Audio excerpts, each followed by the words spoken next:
O dia chegou. O dia em que eu concordei com Felipe Neto.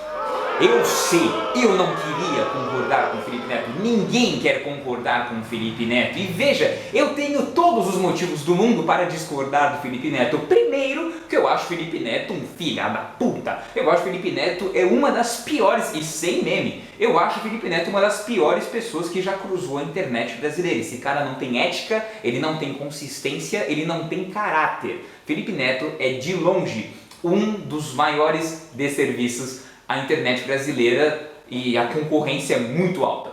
2. Eu amo literatura, estudo letras e sou um potencial futuro professor de língua portuguesa. Vamos ver aí como é que o mundo acontece. Eu não sei, eu posso morrer amanhã, mas o plano é este.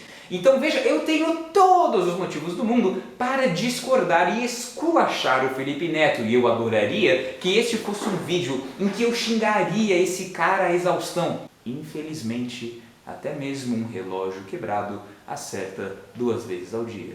No caso do Felipe Neto, 1 vez ao dia, porque ele é muito quebrado. Mas veja, infelizmente, o tweet do Felipe Neto sobre literatura não está incorreto. Eu não aguento mais concordar com o Felipe Neto! Mas faz mais ou menos uma semana o Felipe Neto tweetou o seguinte, que adolescentes não deveriam ler romantismo e realismo nas escolas, fazer isso é um desserviço à literatura brasileira e faz o jovem achar que a literatura é um saco. Sugerir aqui um método alternativo não é muito a minha intenção. E eu não acho também que se deva abolir a literatura do ensino médio. Afinal de contas, é com isso que eu quero trabalhar, né? Então, assim, eu tenho que manter o meu mercado, eu tenho que manter aqui o meu público, né? Mas é óbvio, obviamente óbvio que a forma como se ensina a literatura no ensino médio tem que mudar. Mas calma, vamos aqui elencar 5 pontos que mostram por que Felipe Neto está certo. E eu nunca achei que eu diria essa frase na minha vida. Vamos começar de um aspecto mais geral e depois ir especificando. Primeiro, leitura. Gostar de ler. Como fazer alguém gostar de ler? A leitura é benéfica ao ser humano por uma centena de razões. Vocabulário, atenção, criatividade, imaginação, repertório.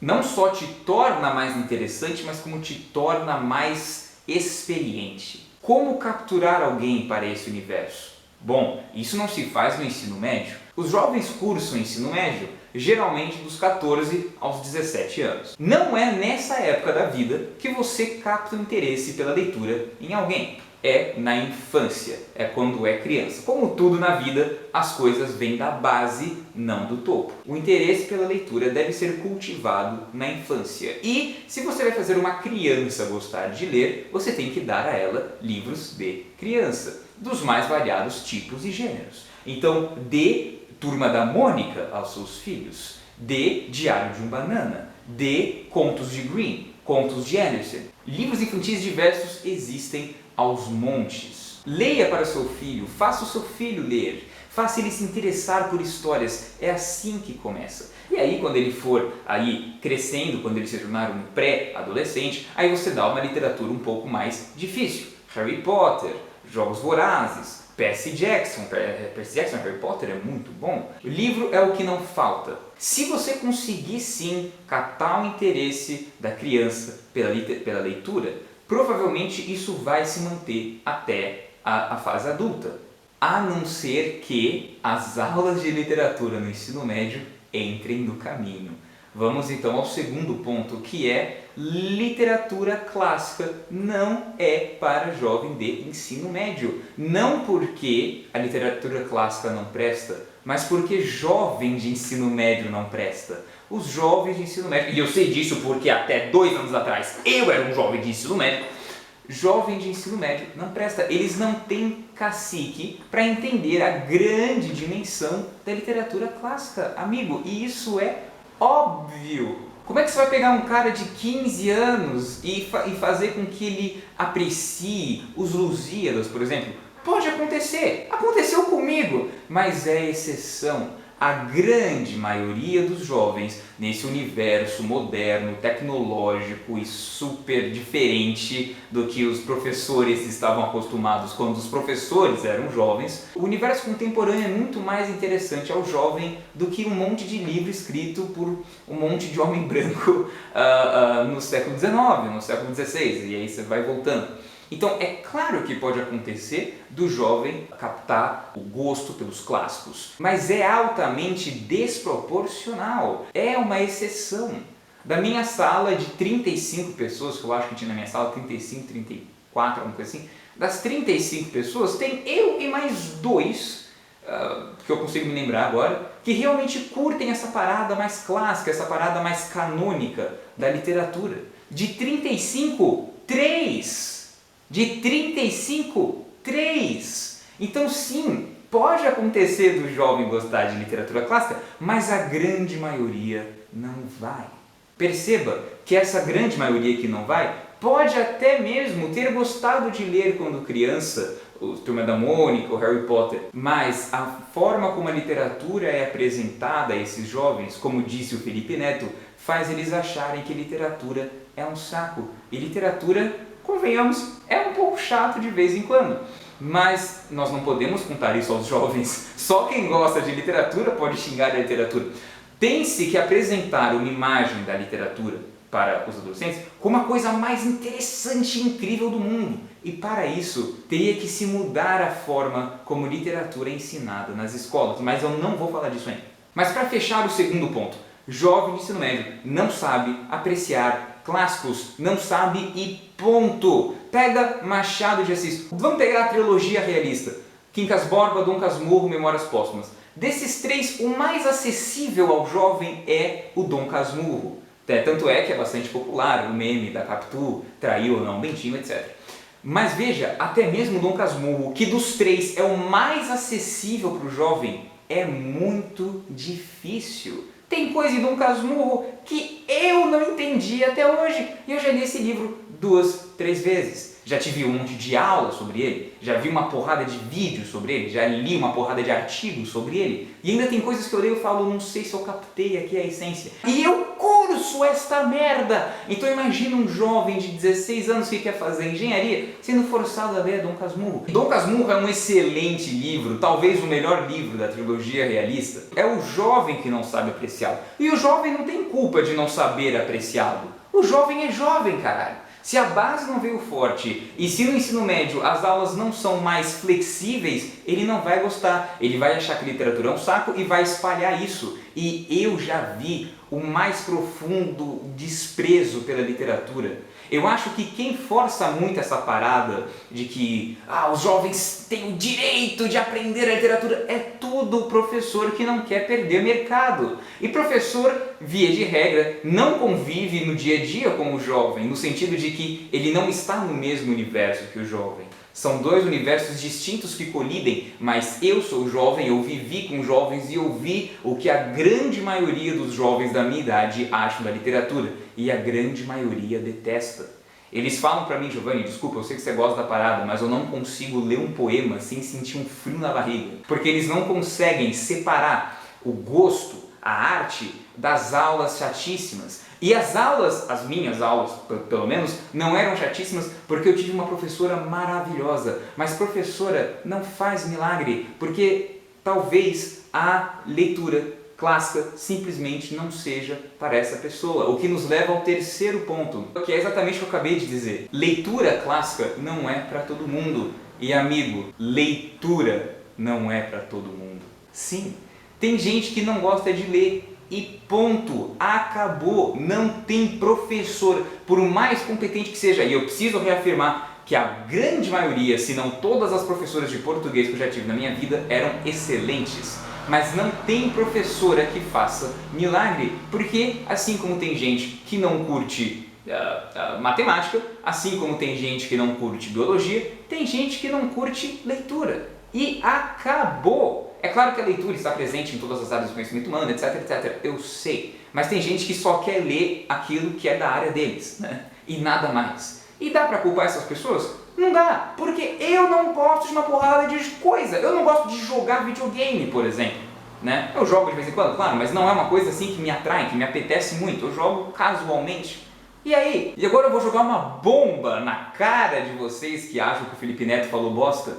Tem gente no meu curso de letras que não gosta de literatura, cara. Tem gente no curso de letras que não gosta de literatura. E é uma porrada de gente. É uma porrada de gente. Tem gente que não vai na aula de literatura. Tem gente que dorme na aula de literatura. Tem gente que não lê os livros na aula de literatura porque não gostam, não querem, não curtem. Vai fazer o quê? Uma amiga minha, por exemplo, que me disse, falou, você vai ficar chocado, mas eu não gosto de literatura. Aí eu falei, nossa, como não, tal, né? Ela falou assim, olha, essas coisas clássicas, essas coisas já estabelecidas pelo consenso literário, eu não curto. Eu prefiro mais ler sei lá, uma coisa mais adolescente, eu prefiro ler não ficção, eu prefiro ler biografia, qualquer coisa, mas eu não gosto de literatura clássica. E a pessoa cursa letras! Então, se a pessoa que está no curso de letras não curte, que dirá um jovem do ensino médio que quer fazer engenharia? Literatura clássica não é para todos e literatura não é para todos. Entende? Não dá para capturar todo mundo. É um barco em que o número de assentos é limitado. Sem ser essa minha amiga, eu tenho outra, que ela curte um pouco mais, ela lê livros clássicos, etc. Mas ela não curte muito, tipo, epopeias, tipo, poema clássico, Lusíadas, Divina Comédia, enfim. Mas ela lê pra caralho!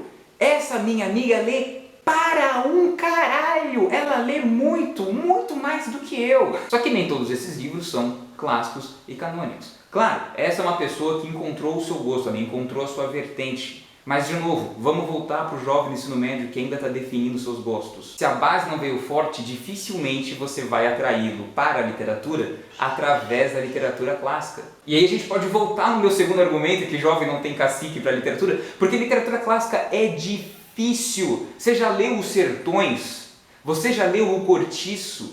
Você já viu a poesia de Gregório de Matos? Você já leu O Ateneu? É chato!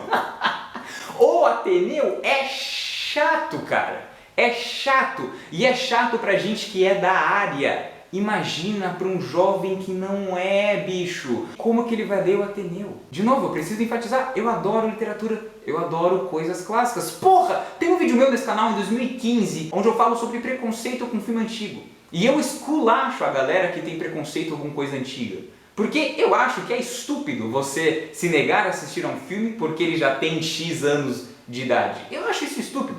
Veja esse vídeo, me veja hoje. Eu não mudei. O que eu estou dizendo é, uma coisa é gosto, outra coisa é forçar a pessoa nesse gosto. O que nos leva ao meu quarto e mais importante ponto, que é tem que se mudar o sistema de ensino brasileiro, que é um sistema ainda baseado no modelo industrial, extremamente primitivo, engessado, rígido e ineficiente. Educação brasileira é um caso perdido. Você tem os investimentos completamente trocados, onde a faculdade é pública e difícil e a escolinha de bairro, que é pública também, não tem giz para escrever na lousa. Enquanto isso não for trocado, eu não estou dizendo para sucatear universidades. O que eu estou dizendo é, se você não investe na base, como é que você espera resultado no topo? Ah, mas as universidades são um orgulho. Não é esse o assunto. Eu estou falando que as universidades são extremamente elitistas e restritivas, exatamente porque a educação de base nesse país é uma piada e não é dinheiro. Veja aqui o gráfico de investimento público total e direto em educação no Brasil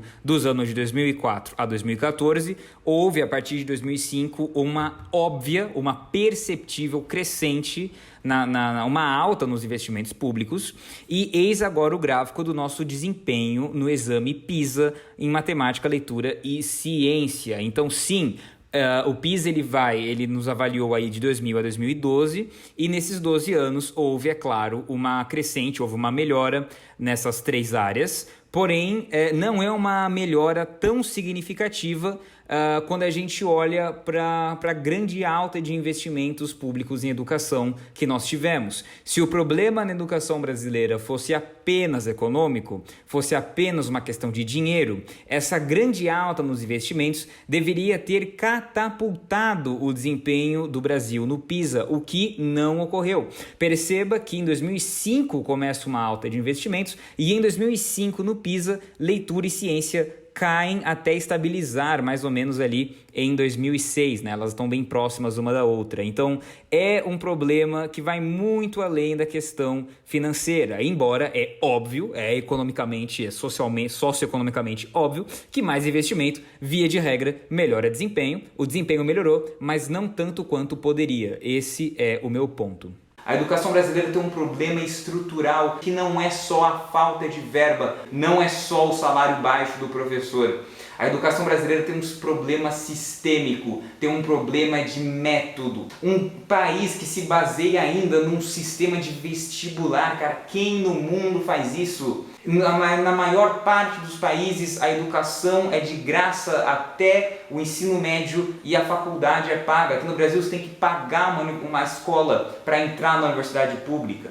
A grande maioria dos países que usam vestibular ou usam como um mero complemento para entrar na faculdade e não como o canal pelo qual você entrará. Vestibular é uma piada. A forma como nós ensinamos todas as matérias é uma piada, porque não é só com literatura, é com física, é com matemática, é com biologia. Enquanto predominar esse sistema industrial e desinteressante ao aluno, a gente só vai continuar caindo no PISA. Eu tenho certeza que a física é fascinante, eu tenho certeza que a química é fascinante, mas a forma como me foram apresentadas no ensino médio me fizeram ter nojo. Eu não consigo olhar para um caderno de química sem sentir um arrepio, que é exatamente o que muita gente sente com a literatura. E por quê? Porque o sistema inteiro está errado, tem que ser mudado, tem que ser algo mais flexível, tem que ter matéria eletiva, tem que ter complementos nas escolas que fujam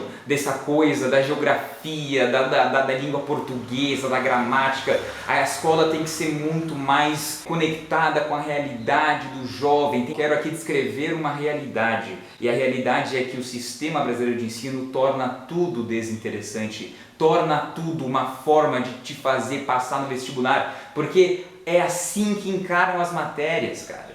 E é assim que encaram a literatura, se a gente for voltar no assunto. Literatura é uma das paixões da minha vida, a literatura e o cinema. E eu acho triste que os jovens não gostem de literatura, mas o que posso eu fazer se eles enxergam literatura e são levados a enxergá-la como uma forma de passar numa provinha ridícula da FUVEST ou da Unicamp? Cara, isso tem que mudar. Eis a lista de livros obrigatórios que será cobrada, aí você lê todas aquelas merda de livro, a porra do Gregório de Matos, do Grande Sertão Veredas, sei lá, o cacete que for. Você lê obrigado e tudo que é obrigado é uma merda. Literatura não é para ser assim. Nenhuma matéria é para ser assim.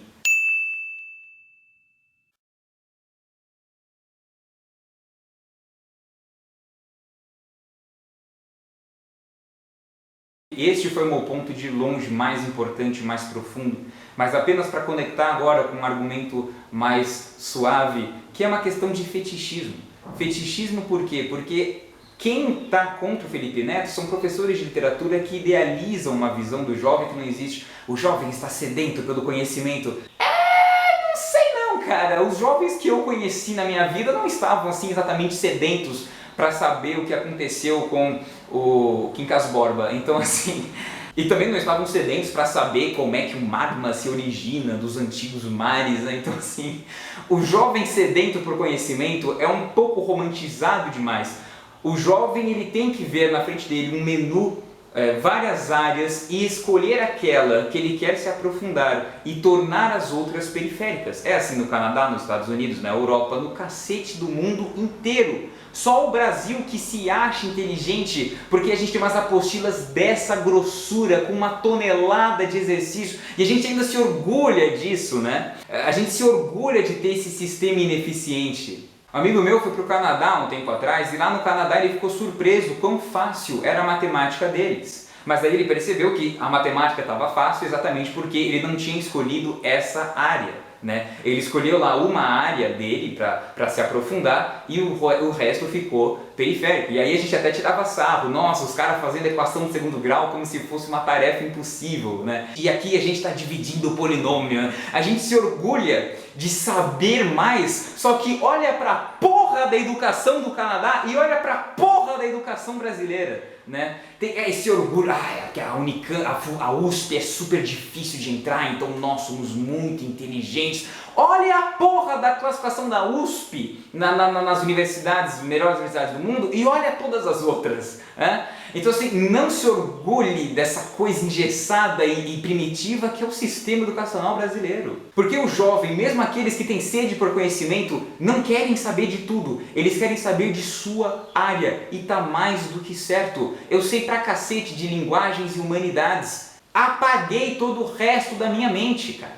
Não me orgulho disso, porque a matemática, a física, a química são fascinantes, mas eu não aguento mais olhar para esse tipo de coisa. Assim como tem gente que não aguenta olhar para a porra de uma oração subordinada, entende? E quais desses professores realmente têm uma boa aula de literatura? Tem que se pensar nisso também. Tem muito professor de literatura aí criticando o Felipe Neto que não sabe dar uma aula de romantismo decente. E aí a gente pode até mesmo aprofundar, claro, eu já vou parar o vídeo por aqui, já está longo demais, mas a gente pode ir ainda mais fundo e discutir a questão de como a academia se descolou da realidade, né? Então essa elite acadêmica, intelectual, fica achando que todo mundo lerá as grandes obras brasileiras, quando na verdade, cara, o brasileiro não está nem aí para isso, porque ele foi levado a não estar nem aí para isso. É uma questão de base, é uma questão de flexibilização, enfim, aí já estamos nos afastando muito. Mas o ponto basicamente é esse. A forma como literatura é ensinada nas escolas faz o jovem odiar a literatura. Isso é triste, isso é desesperador, mas é o que é. E Felipe Neto, infelizmente, estava certo. Discorda de mim? Concorda comigo? Deixa aqui nos comentários. Obrigado por assistir esse vídeo longo e até mais.